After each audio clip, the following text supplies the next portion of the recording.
Hey guys, it's Amanda, and are you confused or unsure how to get started with Walmart or being a seller on the Walmart platform? Well, today I'm going to show you how to get started in 5 easy steps from start to finish.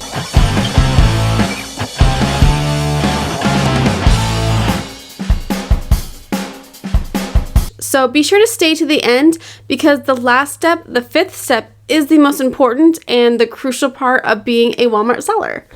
But first, I'd like to introduce to you my special guest for the day, little Koba. She's my little Yorkie, and a lot of times she's just hanging out with my husband, and today she decided to hang out with me and learn about Walmart, I guess.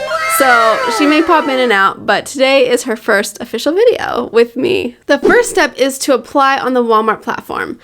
All you have to do is go to seller.walmart.com, and the first step is to enter your business information, which is your name, business address, and your tax ID number. Unfortunately, a social security number will not work. They do require that business tax ID number. Once you get that, you'll then verify your email. You will either get an email, congratulations, you're a seller, or you'll get an email saying your account is under review. So this can take either minutes or it can take a couple days. I've heard both stories and both ways, but hopefully when you apply, it'll only take you a few minutes.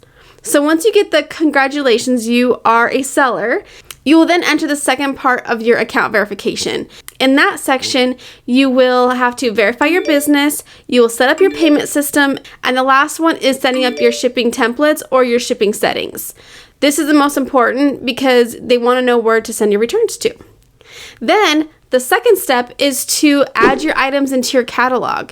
You will first add your items in as seller fulfilled, and then you will convert them into WFS. So, this then brings us into the third step, which is determining if you're going to be seller fulfilled or if you're going to do WFS. So, seller fulfilled is exactly like FBM when it comes to Amazon terms. It means you're going to send the products to the customer and you're going to deal with packing, shipping, and customer service. If you're going to do WFS, which is Walmart Fulfillment Services, which is exactly like FBA, you send your products to the warehouse, which then gets sold and then sent to the customer, which then, Walmart does the packing, the shipping, and customer service. All you have to do is send it to that warehouse. The fourth step is if you are going to do WFS, you'll need to then convert your items from seller fulfilled into WFS. There are a few ways to do this. You can either upload it as WFS or you can upload it as seller fulfilled and then convert it.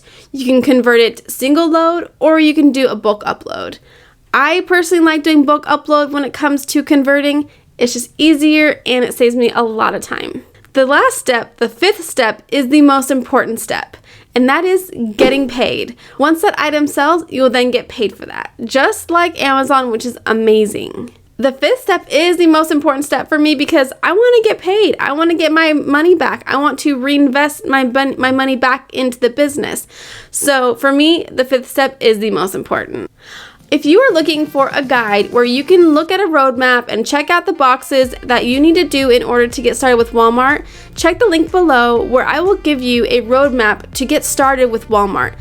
This is a step-by-step, exactly what I was just saying, but in a PDF form. So please check that out and let's like, subscribe, and let's connect.